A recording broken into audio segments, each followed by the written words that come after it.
네, 손님들 통화하셨습니까? 네, 하여튼 추석 명절 잘 지내셨는지요?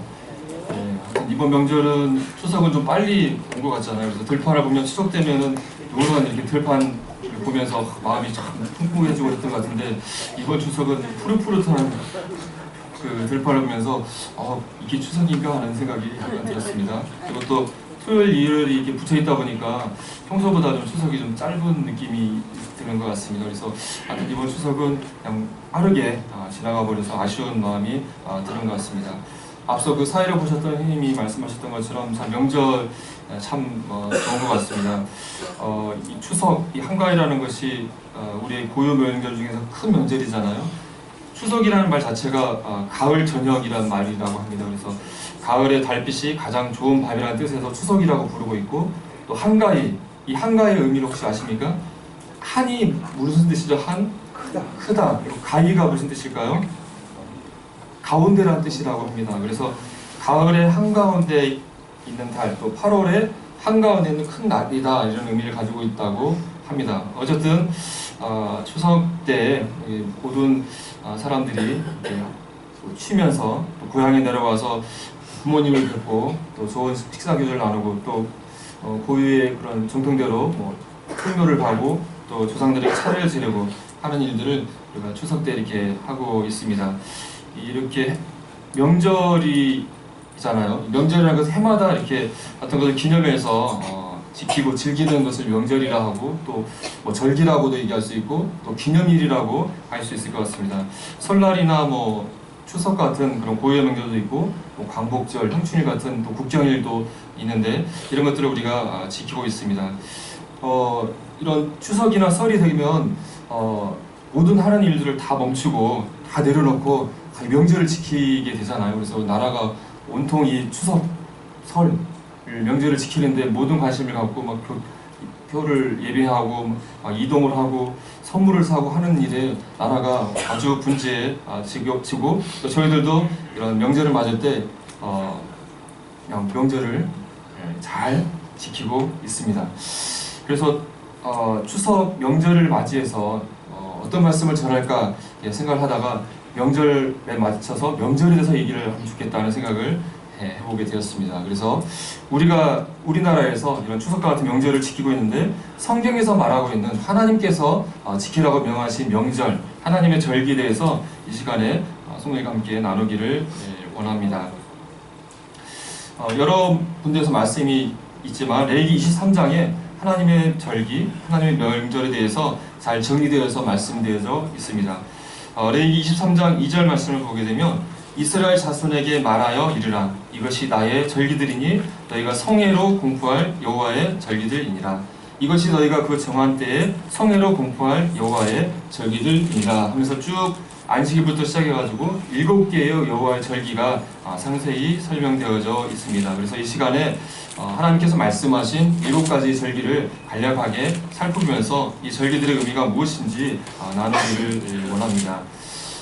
여기에서 이 절기들을 말씀하실 때 나의 절기다, 여호와의 절기들이라고 소개하는 것을 보게 됩니다.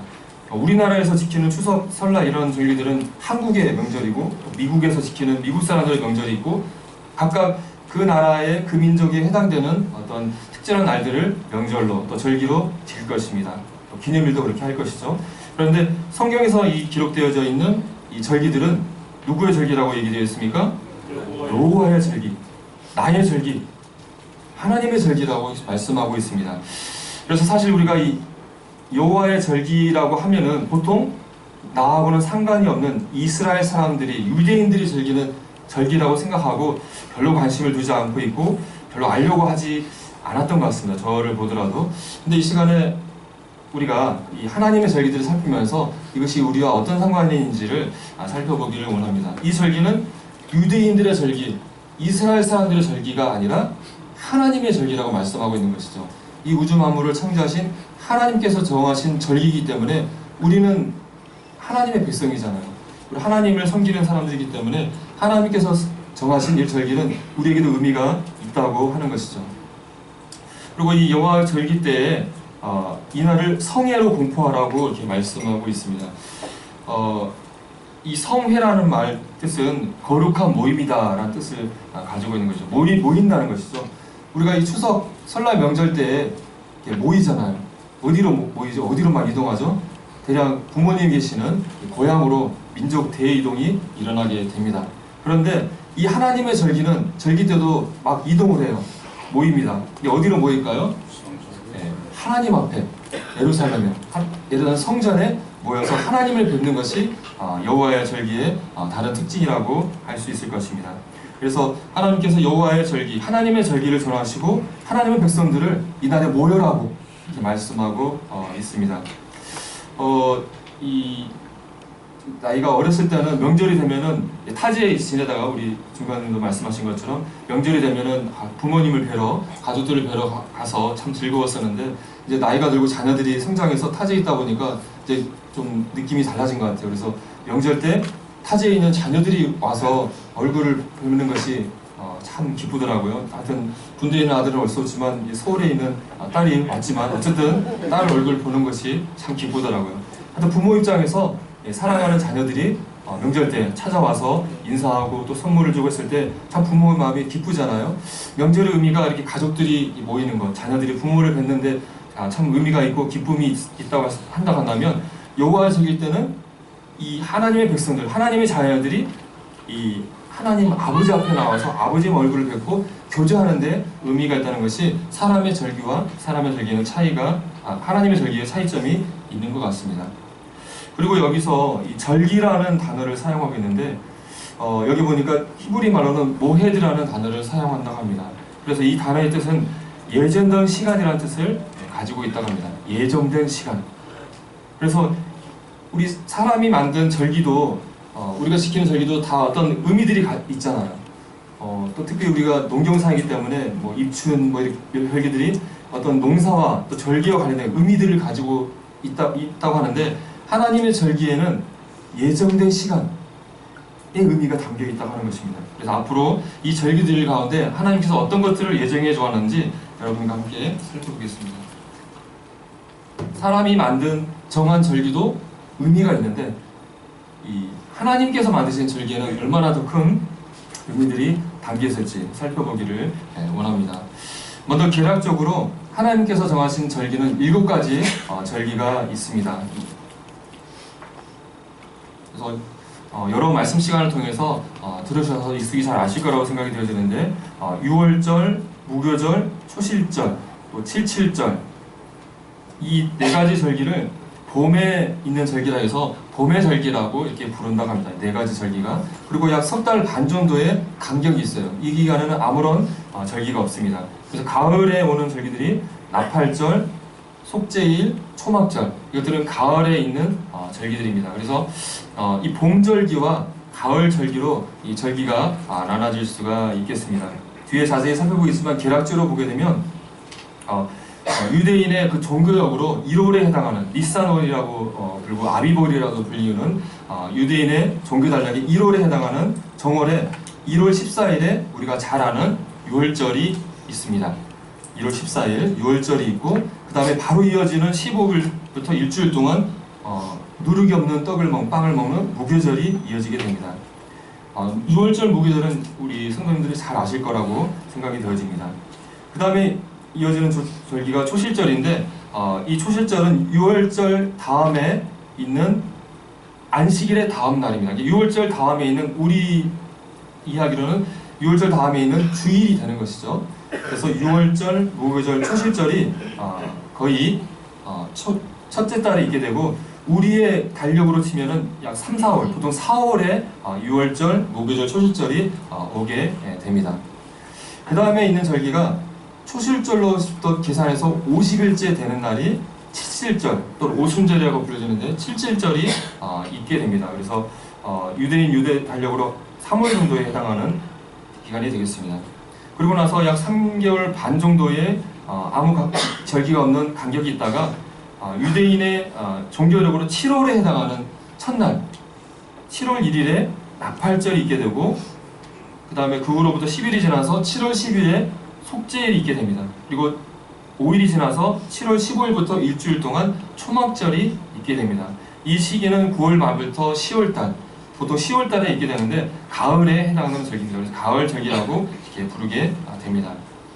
이렇게 7가지의 절기가 있는데 그 중에 3대 절기라고 해서 무교절과 칠칠절, 그다음에 초막절은 3대 절기 또는 성전에 올라가는 절기라고 따로 부르고 있습니다.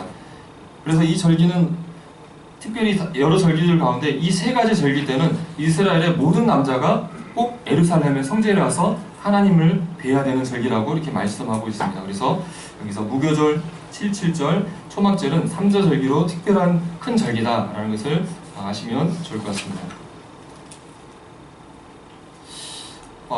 하나님께서 이렇게 7가지 절기를 말씀하셨고 또 이스라엘 백성들이 하나님 앞에 나와야 되는 성회로 공포하고 계십니다.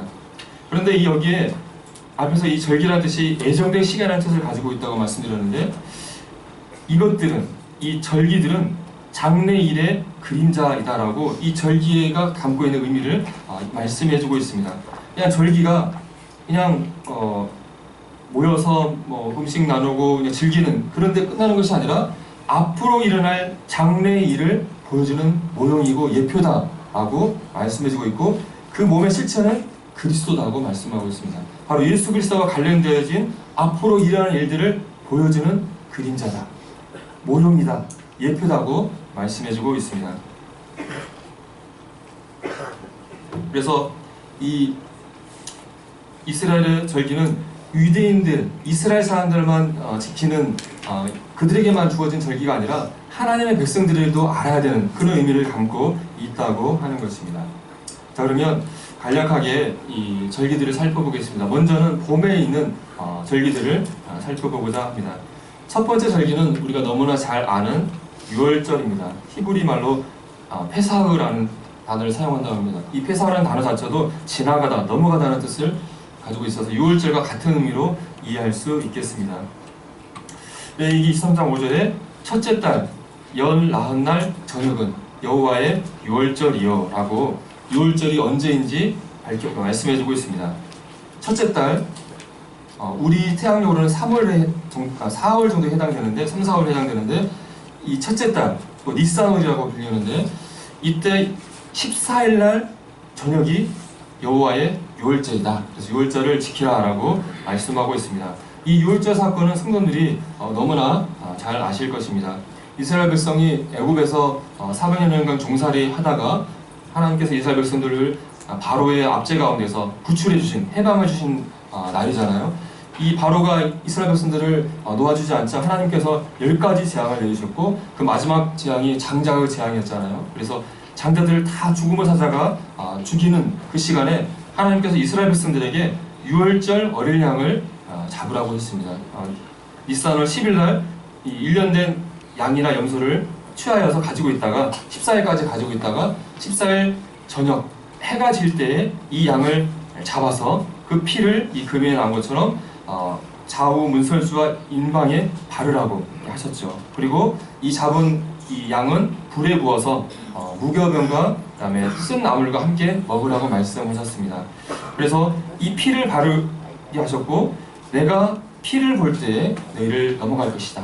재앙이 너에게 내려 멸하지 아니할 것이라고 말씀하셨습니다. 이 재앙이 너희를 넘어가지 않을 것이다. 이 죽음의 저주가 이 집을 넘어갈 것이다라는 의미에서 유월제라는 단어가 나오게 된 것이죠. 그래서 이 사건은 너무나 잘 아실 것입니다. 그래서 이날을 기념하여서 하나님께서 이스라엘 백성들을 애굽에서 해방해 주신 자유를 주신 날을 이 유월절을 기념해서 이스라엘 백성들에게 매년 첫째 달 14일 저녁에 유월절을 지키고 이 유월절 양을 잡으라고 유월절 제사를 지내라고 말씀하셨던 것이죠.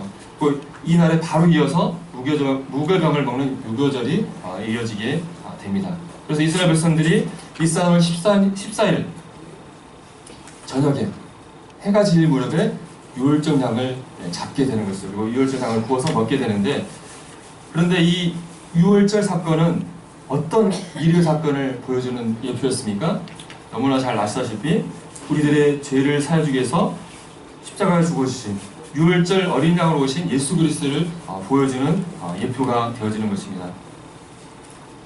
근데 놀라운 것은 예수님께서 십자가에 달리셔서 오전 9시에 달리셔서 오후 3시 정도에 돌아가신 것으로 알고 있는데 이 해질녘을 정의할 때에 보통 오후 3시부터 6시 정도를 해질녘으로 정의를 한다고 합니다. 6월절 해질녘, 그 즈음에 예수 그리스도께서 십자가에서 죽어주셨다고 하는 것입니다. 이 6월절 사건은 앞으로 우리들의 죄를 사하실 우리의 구원자 되신 예수님께서 6월절 어린 양으로 오실 것인데, 그런데 정확하게 6월절 어린 양이 죽임을 당하는 그 시간에 예수님께서 십자가에 죽어주셨다고 하는 것입니다. 얼마나 놀라운 일인지 모르겠습니다. 그래서 고린도전서 5장 7절에 우리의 6월절 양, 곧 그리스도께서 희생되셨느니라 라고 이렇게 분명히 6월절 사건이 인류의 모든 죄를 사해주기 위해서 희생양으로 오신 예수 그리스도를 예표하는 것을 분명하게 말씀해주고 있고, 이 6월절 양이 죽임이 당하는 그 시간에 예수님께서 십자가에 죽으셨다는 것은 정말 우리에게 참 놀라움을 주고 참 감사가 되는 일인 것 같습니다.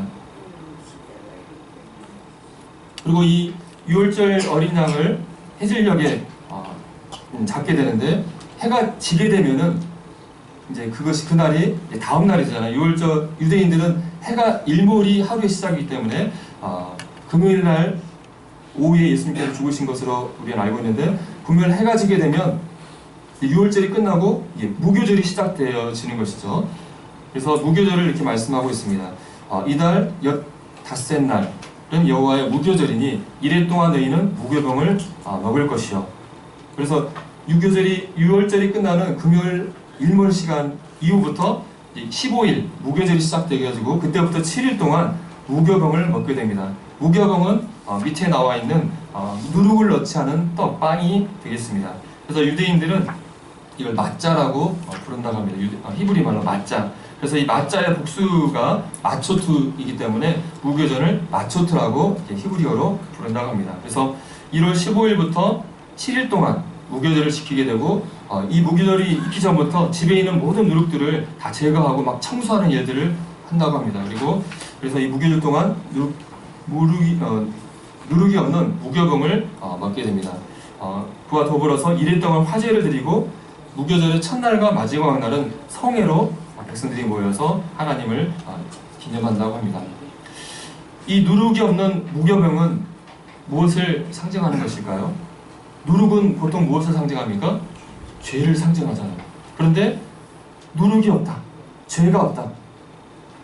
이 세상에 죄가 없는 사람이 단 한 사람이 있었는데 그게 누구죠? 예수 그리스도시잖아요. 죄가 없으신 예수님께서 바로 무덤 가운데 누워지셨던 기간이 바로 무교절 기간이었다고 하는 것입니다. 죄 없으신 예수님께서 우리를 죽으시고 무덤에 장사될 것을 무교절은 우리에게 알려주고 있습니다. 이 무교절 기간 동안 유대인들은 이런 6월절 만찬이라는 무교병을 먹는 식사를 한다고 합니다. 유대 히브리 말로 세데르라고 이렇게 얘기를 한다고 하는데요. 이때 6가지 음식을 먹게 되는데, 종살이 하던 애굽의 고통을 상징하는 쓰고 맛없는 거친 음식들을 먹는다고 합니다.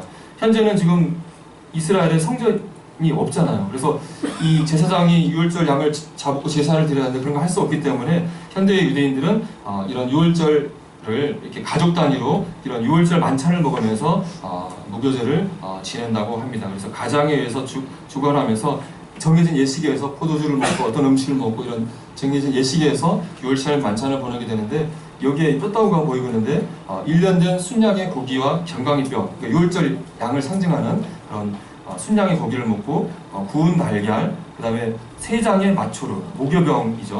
3장의 마초루를 먹고, 그 다음에 마로르라는 서양 고추냉이처럼 맵고 쓴맛이 나는 허브를 먹고, 하로셋이라는 사과나 호두잣 등을 으깨서 꿀, 포도주에 섞어 만든 일부 잼과 같은 하로셋을 먹고, 카르파스라는 파슬리나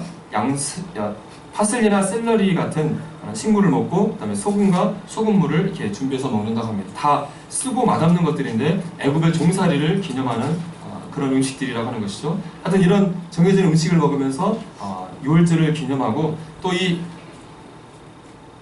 그 식사 가운데 제일 중요한 것은 가장 어린 자녀에게 어른에게 4가지 질문을 하게 한다고 합니다. 왜 이 밤에 우리는 맛자를 먹습니까? 왜 이 밤에 우리는 쓴나물을 먹습니까? 왜 우리는 이 밤에 파슬리를 소금에 2번 찍어 먹습니까? 하여튼 이런 4가지 질문을 하게 되는데, 이 자녀들에게 6월절을 가르치라는 말씀이 4번이 있기 때문에 4번을 질문을 하려 한다고 합니다. 어쨌든 여기 예식을 하면서 이스라엘 백성들 광야 가운데서 또 애국 가운데서 구출하신 하나님을 기억한다고 합니다. 유월절과 무교절, 그 다음에 이어지는 절기는 초실절이 되겠습니다.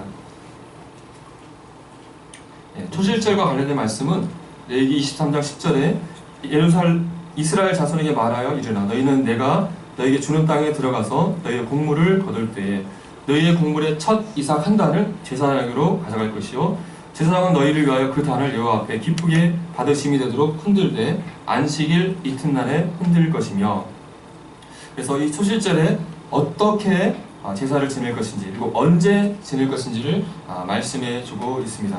안식일 다음날, 그래서 유월절이 있는 첫 번째 안식일 다음날, 우리의 이야기로는 유월절 다음에는 첫 주일이 되는 것이죠. 그래서 이때는 처음으로 거둔 보리 수확한 첫 고식단을 제사장 앞에 가져가면 제사장이 성소에서 흔드는 요제로 이렇게 지낸다고 합니다. 그래서 초실절이 처음 익은 열매잖아요. 그래서 초실절이라고 부르고 히브리 말로 첫 열매라는 뜻으로 바쿠림이라고 부른다고 합니다. 또 보리를 수확한 걸 드린다는 의미에서 맥추절이라고 이렇게 부르고 있습니다.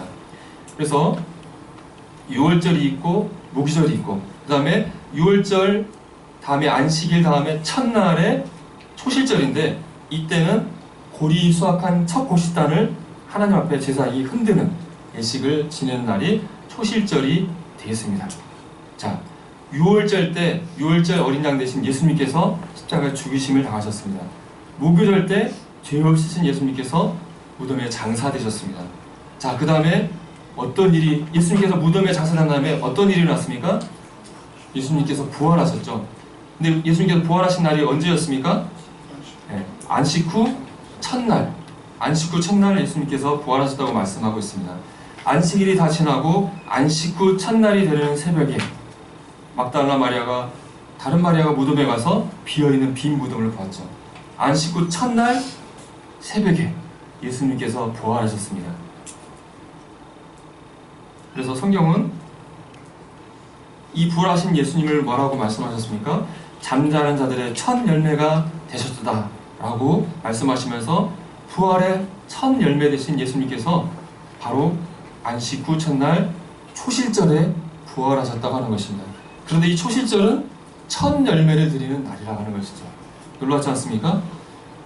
이 예수님의 죽으심과 장사되심과 부활하심이 그러니까 3,500년 전에 예수님이 이 십자가 사건 약 1,500년 전에 하나님께서 유월절과 무교절과 초실절을 통해서 절기를 주셨는데 매 그 절기를 지켰을 거 아니에요? 그런데 이것이 앞일의 그림자였는데 바로 정확하게 그날에 그 시간에 그 예정의 시간에 예수님께서 성취하셨던 것을 보면서 우리는 참 놀라운 마음을 금할 수가 없습니다.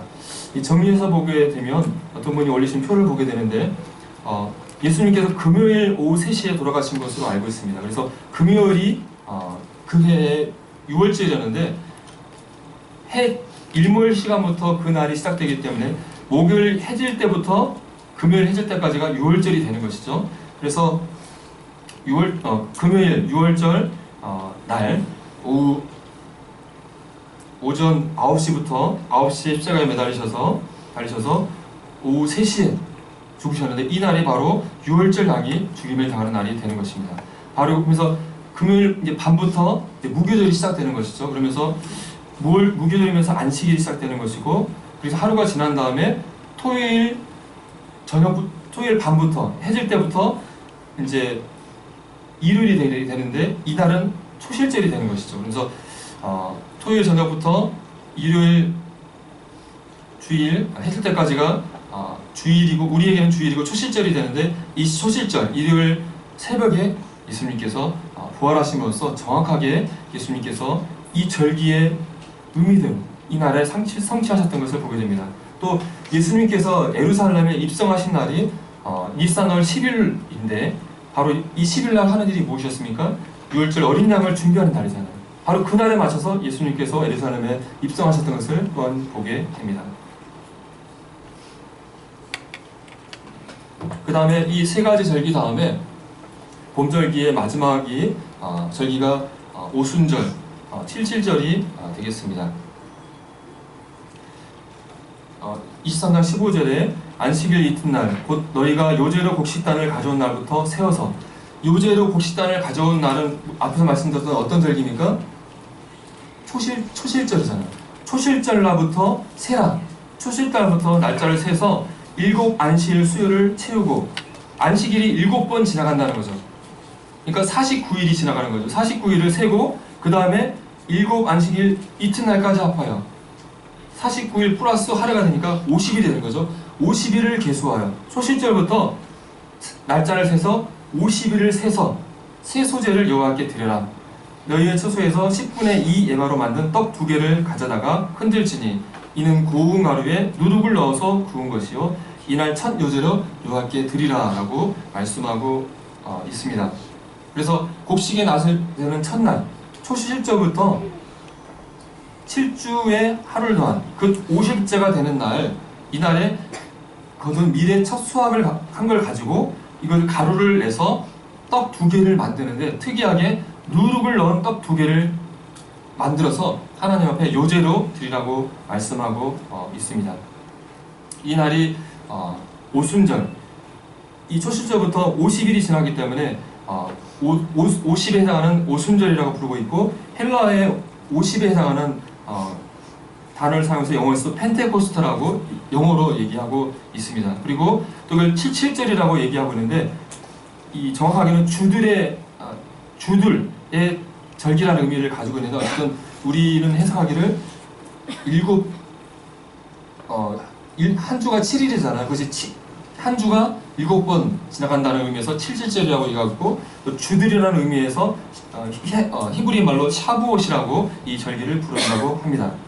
그런데 유대 전승에 의하면 이 오순절 날 시내산에서 하나님께서 모세에게 율법을 준 날이라고 알려져 있고, 그래서 이스라엘 백성이 요새부터 율법을 받고 하나님과 언약을 맺은 날로 알려지고 있습니다.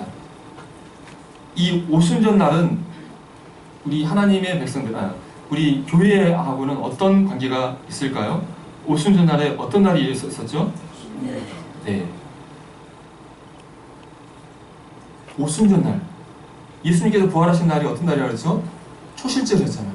초실절로부터 50일을 센 날이 오순절인데, 즉 예수님으로부터 부활하신 50째 된 날, 아주 엄청난 일이 일어났다고 하는 것이죠.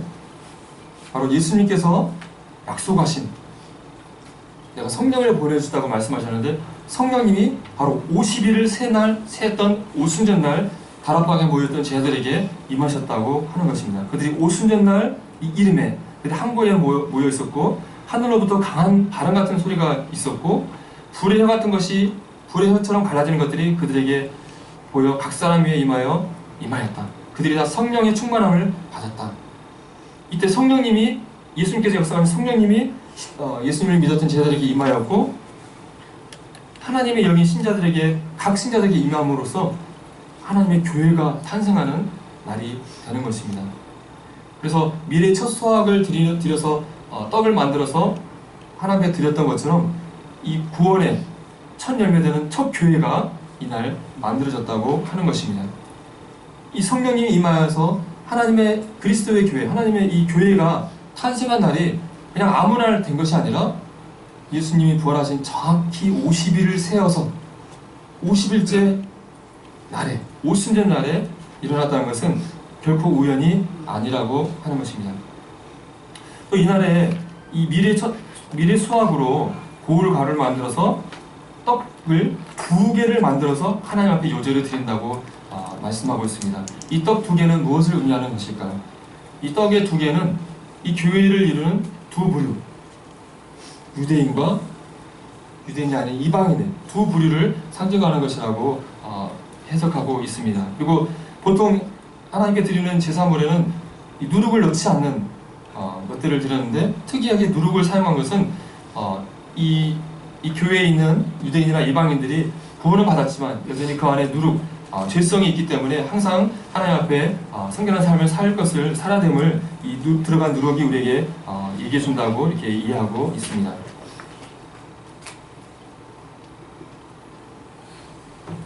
지금까지 하나님의 절기 가운데 봄절기 4가지를 살펴보았습니다.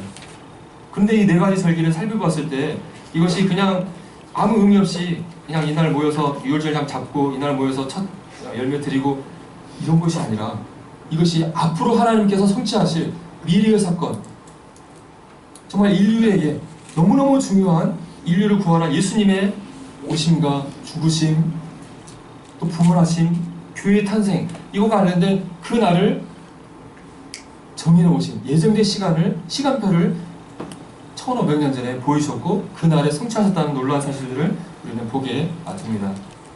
다음에는 앞으로 일어날 일을 예표하고 있는 가을 절기를 살펴보겠습니다. 지금 오순절 사건 때 교회가 탄생하여서 지금은 교회 시대 가운데 있잖아요. 그래서 우리는 지금 봄절기와 가을절기에 긴 간격이 있다고 말씀드렸는데 지금 그 간격에 해당하는 교회 시대, 은혜의 시대에 우리가 살고 있습니다.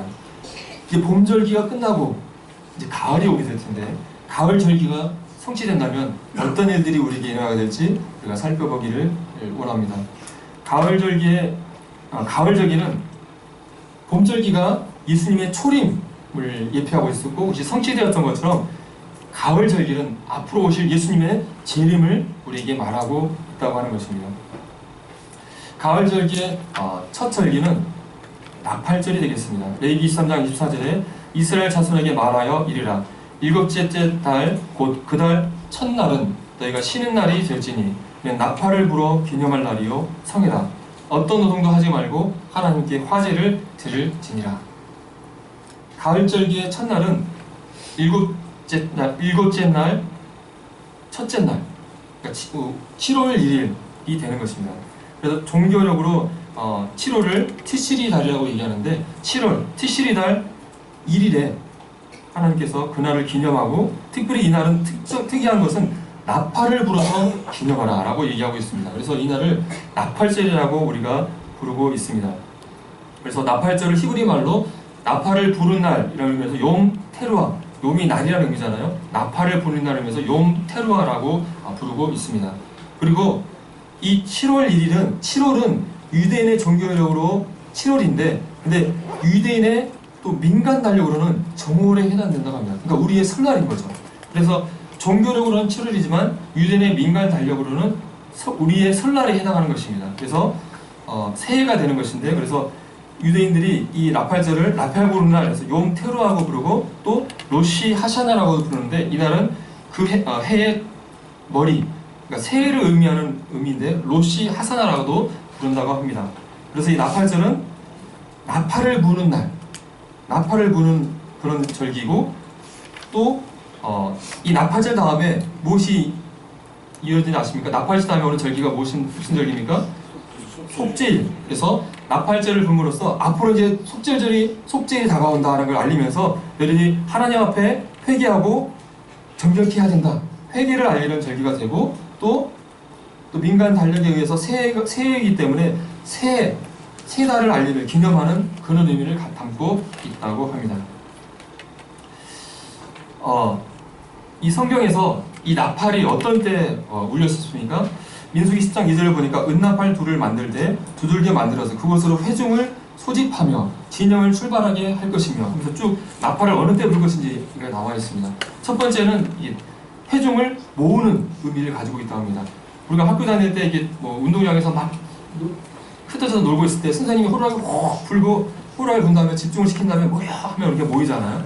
마치 그와 같이 이스라엘 백성들이 막 일상에 바빠 있는데 나팔을 막 불어가지고 자 이제 뭐야 라고 하는 그런 의미를 갖고 있는 것이죠.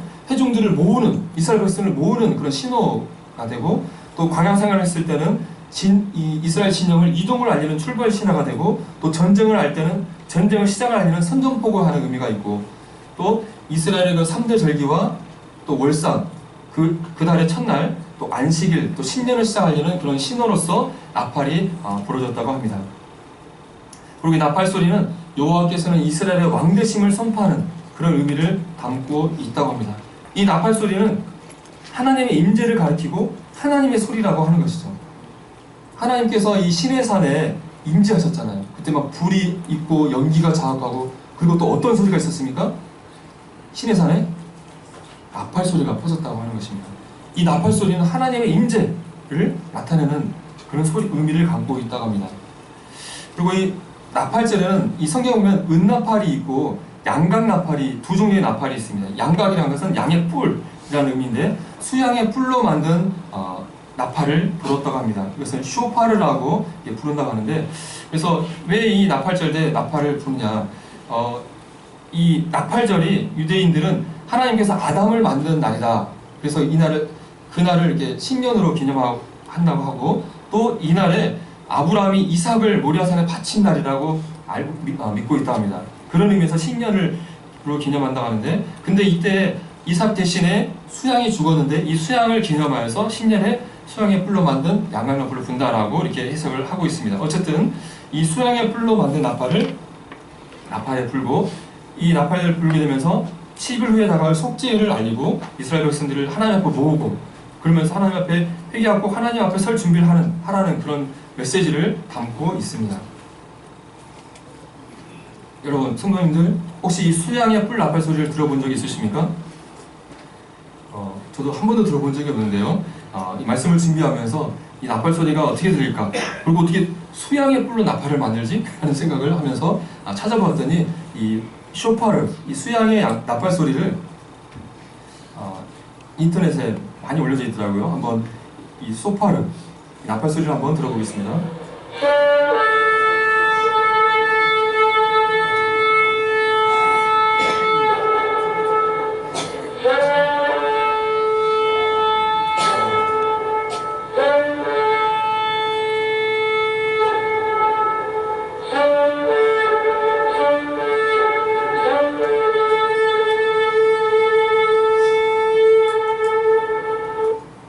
그 양의 뿔로 만든 나팔이라도 요만하도 삑 이렇게 부는 그런 정도로 생각했는데, 양의 뿔은 이렇게 길고 소리가 너무나 웅장하고 멋있지 않습니까? 이 나팔절이 있기 한 달 전부터 나팔을 부르면서 나팔절이 다가올 것을 알린 다음에, 나팔절 때는 100번의 나팔 소리를 낸다고 합니다. 앞에서 소리 들을 때 부후 이렇게 길게 부는 나팔도 있고 뽀뽀뽀 이렇게 작게 불기도 하고 하잖아요. 그래서 4가지 방법으로 나팔을 분다고 합니다. 길게 불기도 하고, 짧게 끊어서 불기도 하고, 각각 의미가 있다고 이렇게 자세한 설명이 된 글을 볼 수 있는데, 어쨌든 100번의 나팔을 나팔절에 불면서 이스라엘의 나팔 소리가 울려 퍼지지 않겠습니까? 한번 그런 나팔 소리가 이스라엘에 울려 퍼지는 것을 상상해 보시면 좋을 것 같습니다. 이 나팔 소리를 들을 때, 이 나팔 소리는 하나님의 소리와 같다고 했잖아요. 정말 하나님의 인재를 느끼면서, 내가 이제 곧 속죄일에 하나님 앞에 나아가야 되지 하는 것을 생각하면서 자신을 돌아보고 하나님 앞에 회개하고 자신을 이렇게 돌보는 그런 시간으로 이스라엘 백성들이 삼게 되는 것이죠. 그리고 이 날은 성회로 이스라엘 백성들이 다 모여서 하나님을 뵙게 되는 것입니다. 자, 이 나팔절은 앞으로 일어날 미래의 사건과 어떤 것과 관련이 있을까요? 또 앞으로 일어날 미래의 사건 가운데 나팔 소리가 울리는 사건이 어떤 사건이 있습니까? 성도님들은 그 날이 바로 예수님의 공중재림의 날이라는 것은 쉽게 아실 수 있을 것입니다. 주께서 호령과 천사장의 소리와 하나님의 나팔로 친히 하늘로 쫓아 강림하시리니, 우리는 지금 교회 시대의 마지막 가운데 있고 예수 그리스도의 공중재림을 기다리고 있습니다.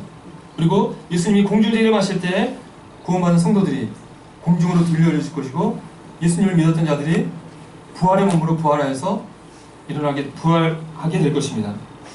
예수 그리스도의 재림과 교회의 휴거 사건을 우리가 기다리고 있는데, 바로 그날에 주께서 호령과 천사장의 소리와 하나님의 나팔로 친히 하늘로 쫓아 강림하실 것이다.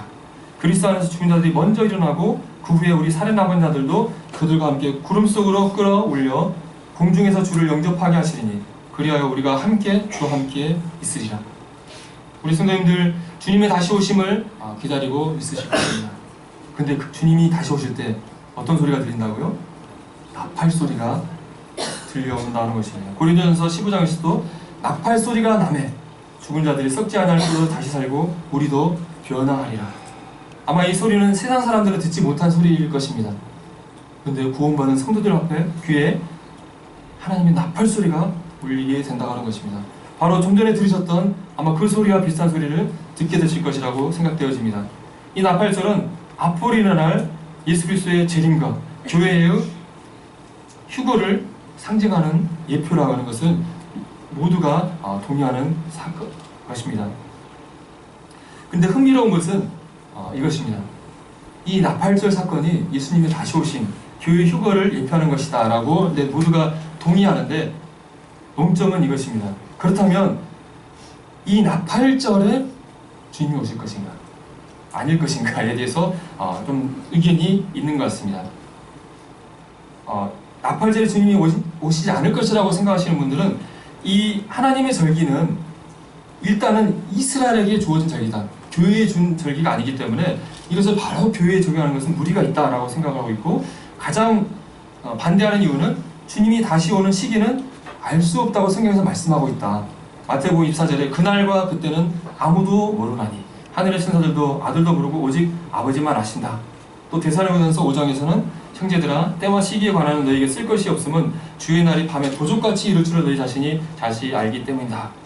이와 같이 주님이 오는 날은 모른다고 했는데 나팔절에 오신다면 이미 다 알려진 것이 아니냐. 그렇기 때문에 나팔절에 주님이 오시지는 않을 것이다 라고 이렇게 생각하는 분들이 있습니다. 또 반면에 아니다, 나팔절에 오실 것이라고 이렇게 분별하는 분들이 있습니다. 이분들은 그 이유를 봄의 절기를 우리 살펴봤을 때 유월절 어린 양의 그 예표 대신 예수님이 돌아가신 그 시기가 바로 그날에 이루어졌다.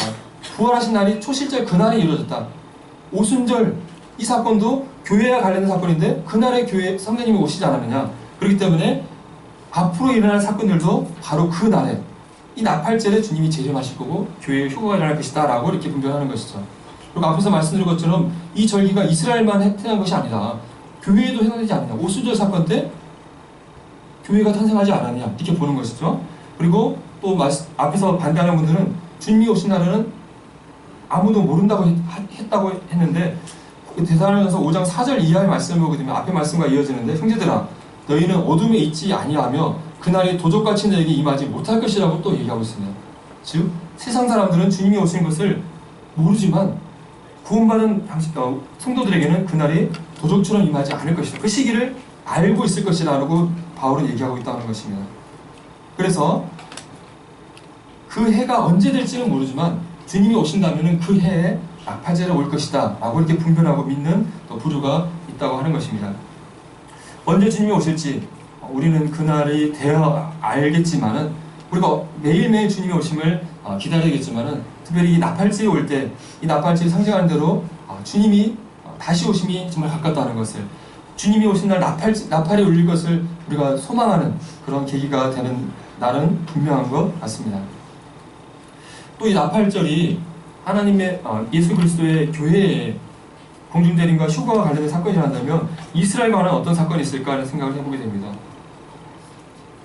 나팔절에 나팔을 불면서 앞으로 이스라엘의 속죄일을 준비하면서 이스라엘 백성들의 회개와 각성을 촉구하는 의미가 있다고 한다면, 이 나팔절 때 교회의 희고가 일어나게 된다면 이 땅에 남아있는 이스라엘에게 어떤 의미가 일어나게 될 것인가 생각해 보게 됩니다. 나팔절 때 나팔이 울리면서 교회가 공중으로 회개됐을 때에 이 휴거 사건 이후에 이 지상에 어떤 일이 일어나게 됩니까? 바로 7년 대열난이 있게 되는 것이죠. 이스라엘 백성들에게 정해진 70일의 시간이 있는데 마지막 한 일에 마지막 7년 환란기, 야곱의 고통의 때인 마지막 7년이 휴거 사건 이후에 일어나게 되는 것이죠.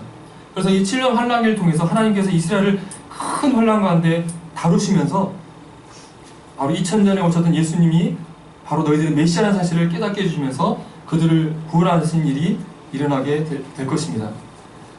속죄제를 준비하면서 회개와 각성을 촉구하는 나팔절에 울려 퍼지는 것처럼 휴거 사건 때 들려지는 나팔 소리는 이스라엘 백성들에게 이 7년 환란기가 있고 이때 너희가 메시아를 만나게 될 속죄의 날이 있음을 알리는 그런 각성의 회개를 촉구하는 그런 나팔 소리가 될 것이라는 것을 우리는 생각해 볼 수가 있겠습니다.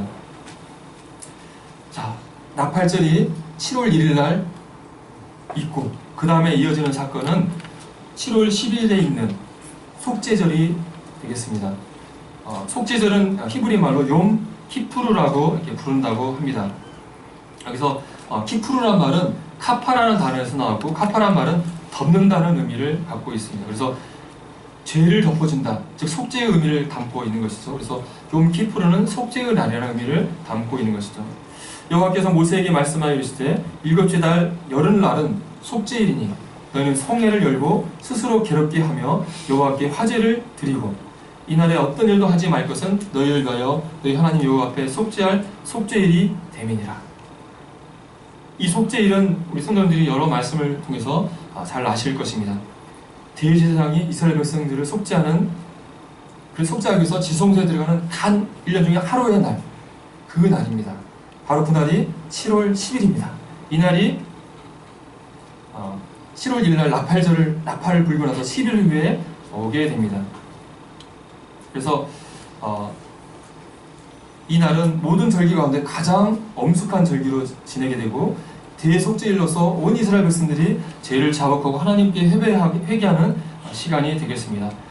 대제사장이 이스라엘 백성의 죄를 대신하여서 속죄의 제사를 드리게 되는데, 그 속죄의 짐승의 피를 가지고 1년에 단 한 번 지성소에 들어가서 하나님을 만나는 날, 레위기 16장에 이 대제사장이 드리는 속죄 제사에 대해서 자세히 말하고 있고, 말씀 시간에 이미 들려졌던 것으로 알고 있습니다. 지금 현재는 성전이 없고 제사장이 이 속죄 제사를 지을 수 없잖아요. 그래서 유대인들은 나팔절 때부터 시작해서 속죄일까지 열흘 동안 참회와 회개로서 자신을 준비하고, 나팔절이 됐을 때는 회당에 모여서 회개 의식을 행하고 25시간 동안 경건한 유대인들은 금식을 하면서 이 속죄일을 지낸다고 합니다. 그래서 이 현대의 이스라엘 가게 되면 이 속죄일이 되면 차들도 전혀 돌아다니지 않고 완전히 조용한 가운데 이스라엘 백성들이 금식하면서 하나님 앞에 이 속죄일을 지낸다고 합니다. 자, 이 속죄절은 대제사장이 하나님 앞에 백성의 모든 죄를 제사드리는 날입니다. 이 속죄절은 무엇을 예표하는 것입니까?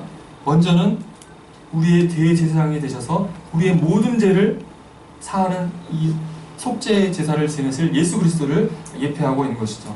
히브리서에서 우리의 대제사장 되신 예수님에 대해서 여러 말씀에서 언급해주고 있습니다. 그러므로 우리에게 큰 대제사장이 계시니 승전하시니 곧 하나님의 아들 예수시라. 이 예수님께서 우리의 유월절 어린 양이 되실 뿐만 아니라 백성의 모든 죄를 단번에 사하는 대제사장이 되셔서 우리의 모든 죄를 단번에 사하는 속죄제사를 이루어주셨다고 하는 것입니다. 그리스도께서는 장래 좋은 일에 대제사장으로 오사 손으로 짓지 아니한 것 곧 이 창조에 속하지 아니한 더 크고 온전한 장막으로 말미암아 염소와 송아지의 피로 아니하고 오직 자기의 피로 영원한 속죄를 이루사 단번에 성소에 들어가셨느니라. 이 땅의 대제사장은 짐승의 피를 가지고 1년에 한 번씩 매년 불완전한 속죄제사를 지냈다 한다면, 우리의 대제사장 되신 예수 그리스도께서는 짐승의 피가 아니라 거룩한 자신의 피로 단번에 영원한 속죄를 이루셔서 하나님 성전에서 속죄 제사를 이루어주셨다고 하는 것입니다. 그래서 예수 그리스도를 믿는 사람들은 모든 죄가 단번에 사해지는 구원의 역사가 이 제사장 예수 그리스도로 인해서 우리에게 완성되었다고 하는 것입니다. 자, 이것은 우리와 관련된 사건입니다. 하지만 이 속죄일은 그럼 이스라엘과는 어떤 관련이 있을까요? 지금 이스라엘 백성들은 예수 그리스도를 그리스도로 메시아로 인정하지 않고 여전히 하나님 앞에 불신한 가운데 있지 않습니까? 그런데 장래에 예수님을 메시아로 믿지 않고 있던 이스라엘 백성들이 언젠가는 예수님을 메시아로 영접하는 일이 일어나게 될 것을 성경은 얘기하고 있습니다. 바로 이 7년 환란기를 통해서 하나님의 엄청난 다루심을 받은 다음에 이스라엘 백성들이 민족적으로 회개하고 예수님이 메시아라는 사실을 믿고 예수님을 영접하는 그 날이 오게 될 것을 얘기하고 있고, 바로 이 속죄절은 그 속죄의 날을 우리에게 예표해주고 있다고 우리는 예상할 수 있습니다. 사도 바울도 로마서 11장에서 이스라엘 백성들이 지금 잠시 동안 예수님을 믿지 않고 있다. 하지만 어느 날이 되면 예수님을 영접하게 될 것을 얘기하고 있습니다. 이 신비는 이방인의 충만한 수가 도르기까지 이스라엘의 더러는 무둔하게 된 것이라. 그리하여 온 이스라엘이 구원을 받으리라. 이 속죄일을 예표하고는 그 속죄의 날이 됐을 때 이스라엘 백성들이 다 예수님이 메시아임을 깨닫고 예수님을 영접하는 구원의 날이 이를 것이다라고 얘기하고 있습니다. 스가랴서의 그 날을 우리에게 얘기해주고 있는데, 스가랴서 12장에 내가 다윗의 집과 예루살렘 거면에 은총과 강구하는 심령을 부어주리니 그들이 그 찌른 바 그를 바라보고 그를 위하여 애통하기를 독자를 위하여 애통하듯 하며 그를 위하여 통곡하기를 장자를 위하여 통곡하듯 하리로다. 스가랴서 13장에서는 그날의 죄와 더러움을 씻는 셈이 다윗의 족속과 예루살렘 주민을 위하여 열리리라. 이 환란의 마지막 때에 이스라엘 백성들이 민족적으로 예수 그리스도를 영접하고 그들이 구원받는, 속죄함을 받는 날이 도래할 것을 성경은 예언하고 있고, 이 속죄일은 그 날을 예표하고 있다고 하는 것입니다. 지금까지 하나님의 절기 7가지 중에 6가지를 살펴보았습니다. 이제 마지막 절기가 남았는데요, 그 절기는 초막절입니다. 이스라엘 자손에게 말하여 이르나 일곱째 달 15째 날은 초막절이니 여호와를 위하여 이레 동안 지킬 것이다. 첫째 날에는 성의로 모일지니 너희는 아무 노동도 하지 말지며 이레 동안에 너희는 여호와께 화제를 드릴 것이요 여덟째 날에도 너희는 성의로 모여서 여호와께 화제를 드릴지니 이는 거룩한 대회라. 너희는 어떤 노동도 하지 말지니라. 7월 10일 날 속죄일을 지냈습니다. 거의 7월 1일부터 10일까지 계속 하나님 앞에 이스라엘 백성들이 괴롭게 하고 하나님께 회개하고 힘든 시간을 보낸 다음에 이제 축제의 기간이 다가오게 됩니다. 7월 15일부터 일주일 동안 장막절을 지내게 됩니다.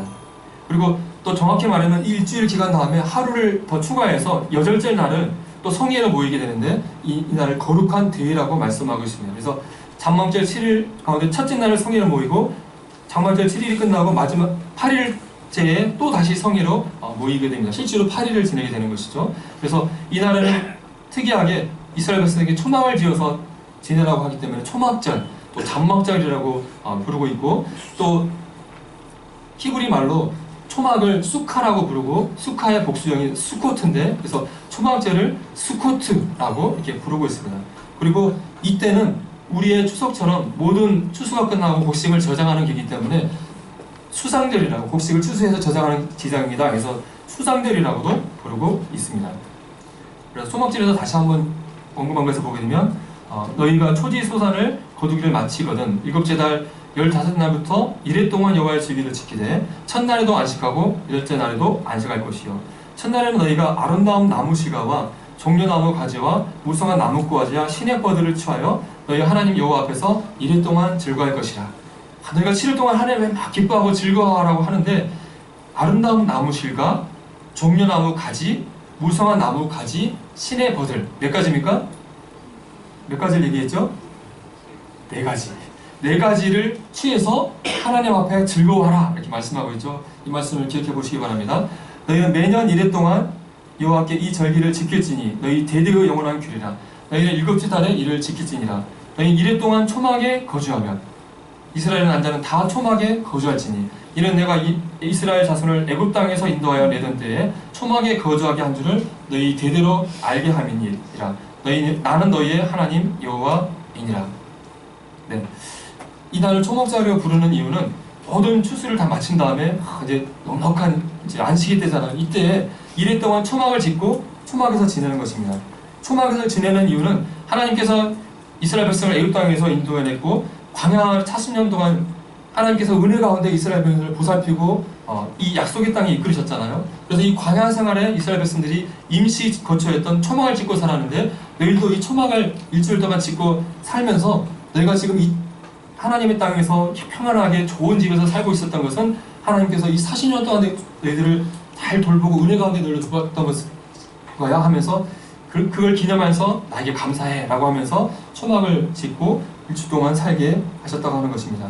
그래서 1년 동안 편하게 집에서 살았다가 일주일 동안 임시 초막을 짓고 텐트를 살고 힘들게 이제 사는 것이죠. 그러면서 참 우리가 이렇게 편하게 사는 것은 하나님께서 이 광야 40년 동안 우리를 은혜 가운데 돌보셔서 우리에게 약속의 땅을 주시고 이런 풍성한 곡식을 주시고 이런 안식을 주신 거야 하면서 하나님께 감사하게 되는 것입니다. 그래서 7월 15일부터 일주일 동안 기념하는 것이 장막절이 되겠습니다. 속죄일로부터 5일이 지난 동안에 지내는 7절기 가운데 마지막 절기가 되겠습니다. 그래서 모든 절기 가운데 가장 기쁜, 가장 즐거운 절기입니다. 나팔절, 속죄절은 막 괴롭고 막 슬프고 막 이렇게 지냈다가 이제 장막절이 되면 모든 사람들이 막 기쁨 가운데 즐겁게 지내는 절기가 되겠습니다. 또 여기 보면 7번째 절기고 7월에 지키고 7일간 지키는 절기입니다. 7은 하나님의 숫자고 완성의 숫자잖아요. 모든 것이 완성된 완전한 구원과 기쁨의 날이 되는 것입니다. 모든 농사가 끝나는 한 해를 마무리하고 초막을 짓고 일주일 동안 안식하면서 보내는 절기가 되겠습니다. 앞에서 말씀드린 것처럼 이스라엘 백성이 광야에서 40년간 초막을 지냈던 것을 기념하면서 광야 생활 동안 하나님의 보호를 받았던 것을 기억하면서 감사하고 기뻐하는 기간이 되겠습니다. 느헤미야에 보면 에스라 시대에 어떻게 초막제를 지키는지를 우리에게 얘기해주고 있습니다. 그들이 에스라 앞에 모여서 율법을 살펴보니까 이스라엘 백성들이 초막제를 지냈던 것을 알게 되었습니다. 모세에게 명하시기를 이스라엘 자손은 7월 절기에 초막에 가갈지라 하였고, 또 이르실 때 모든 성읍과 예루살렘에 공포하여 이르기를 너희는 산에 가서 감람나무 가지와 들감람나무 가지와 화석류나무 가지와 정류나무 가지와 기타 무성한 나무가지를 취하여 기록한 바를 따라 초막을 지으라 하라 하였는지라.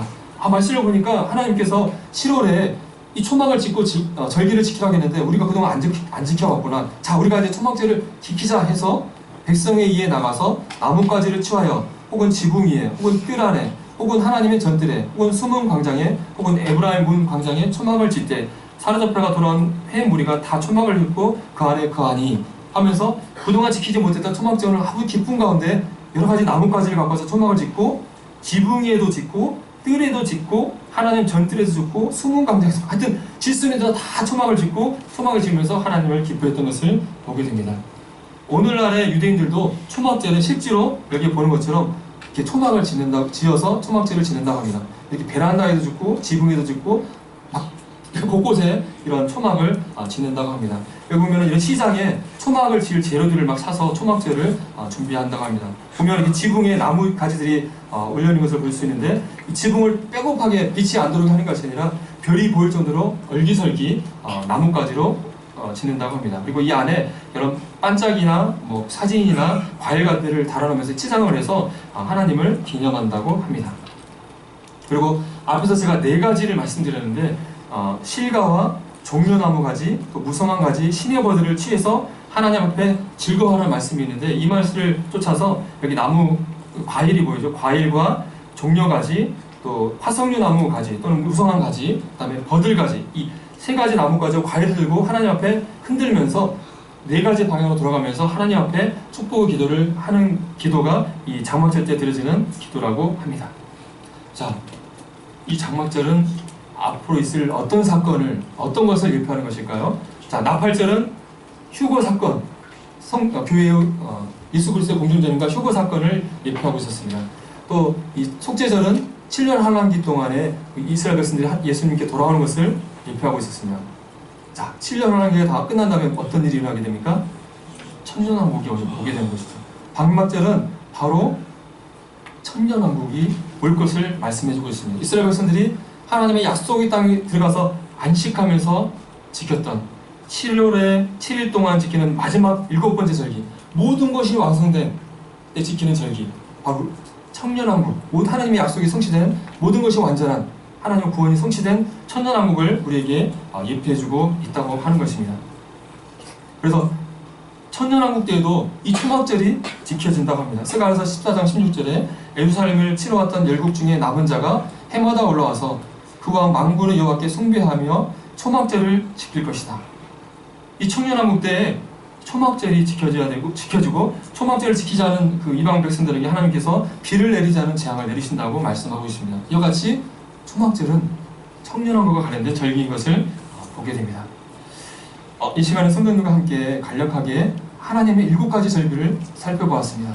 봄의 절기 4가지는 이미 예수님의 초림 때 성취된 것을 보았습니다.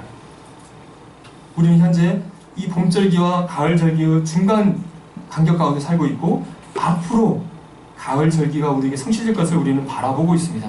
그래서 바로 예수 그리스도의 재림과 관련된 절기들이 될 것입니다. 자, 하나님의 7가지 절기를 살펴보았는데 일부 교회 또 이단에서는 우리도 하나님의 절기를 꼭 지켜야 돼 라고 주장하는 사람들이 있고, 실제로 이런 유월절 같은 걸 지키는 무리들이 있습니다. 대표적인 것이 하나님 교회잖아요. 유월절 막 지켜야 된다고 얘기하고 있잖아요. 이 예수님을 믿는 그리스도의 신부된 이 교회가 절기를 지켜야 될까요? 사도 바울은 이 절기를 지키는 것은 초등 한문과 같은 것이다. 그래서 장례일이 그림자를 붙기 때문에 너희가 이걸 지킬 필요가 없다고 분명히 말씀해주고 있습니다. 우리 교회에게 주신 기념일, 절기가 있는데 그것은 무엇입니까? 주님의 만찬이잖아요. 예수님께서 떡과 잔을 주시면서 내가 이걸 떼면서 나를 기념하라. 기념한 날이 절기이기 때문에 사실 우리가 유월절, 목요일을 지키지 않는다 할지라도 새로운 예식, 절기, 기념일인 주의 만찬을 지키고 있는 것이죠. 이 떡과 잔을 대하면서 우리는 무엇을 우리가 생각해 보십니까? 유월절 어린 자 되신 예수 그리스도, 죄 없으신 예수 그리스도의 죽으심, 또 예수님의 부활, 또 성령님을 통해서 교회가 탄생한 것들을 우리는 주님의 떡과 잔을 보면서 우리는 기념하고 있는 것입니다. 이스라엘 백성들은 장례일의 그림자, 희미한 것을 보면서 유월절을 지켰다 한다면 우리는 이 장례일의 실체 대신 예수 그리스도의 몸과 피를 상징하는 떡과 잔을 보면서 우리는 기념하고 있는 것을 보게 됩니다. 자, 그렇다면 이 하나님의 절기에 대해서 우리는 어떻게 태도를 취해야 될 것인가 하는 생각을 해보게 됩니다. 성도님들, 이스라엘 백성들이 언약의 백성의 표로 할례를 행했는데 이 할례를 우리가 받아야 될까요? 말아야 될까요? 우리는 받지 않잖아요. 그럼 할례는 우리가 아무 상관이 없습니까? 그런데 사도 바울은 우리가 마음의 할례를 해야 된다. 이 할례의 영적인 교훈들을 우리가 적용할 것을 말씀하고 있는 것을 보게 됩니다. 그래서 이 절기에 대한 태도도 우리가 율법대로 우리가 이 절기를 꼭 지켜야 돼. 지키지 않으면 우리는 하나님의 백성이 아니야. 이런 것은 아니지만 우리가 이 하나님의 절기를 주신 의미들을 기억하고 그 의미들을 묵상하고 또 그날들을 기념한다면 참 좋지 않겠나 하는 생각들을 해보게 됩니다. 봄의 절기들을 지낼 때, 유월절을 보낼 때 주님께서 우리 유월절 이날에 우리를 죄를 위해서 유월절 어린 양으로 죽으셨지 하면서 감사할 수 있잖아요. 또 앞으로 다가올 재련을 기념하는 가을절들이 올 때에 나팔절, 나팔에 불릴 때 우리 주님이 오실 거야. 소망을 우리가 품을 수 있을 거라고 생각이 되어집니다. 성도님들, 이렇게 제가 유월절, 나팔절 얘기하니까 상당히 나하고는 거리가 멀게 느끼잖아요. 그런데 여러분 2주 후에 나팔절이 있습니다. 9월 29일 나팔절이 다 오고요. 그 다음에 속죄절이 10월 8일입니다. 그리고 초막절이 10월 13일부터 있습니다. 이렇게 하니까 바로 와닿지 않습니까? 이게 날짜가 바뀌기 때문에 우리가 인터넷 검색하면은 6월절이 언제인지 이렇게 알려주더라고요. 어쨌든 2주 후면 나팔절이에요. 나팔절이 될 때 우리 성도님들 나팔절의 의미를 생각하면서 참 주님의 다시 오심을 우리가 기념하면 참 좋겠다는 생각을 해보게 됩니다. 나팔절이 될 때 이 나팔 소리를 우리가 듣게 될 것을 소망하면서 공중에 오신 주님을 변화된 몸으로 맞이할 날을 우리가 소망 가운데 기다리고 즐거워하면서 환난 가운데 참으며 기도를 힘쓰는 우리 성도들이 되었으면 좋겠습니다. 이상을 말씀드리겠습니다. 감사합니다.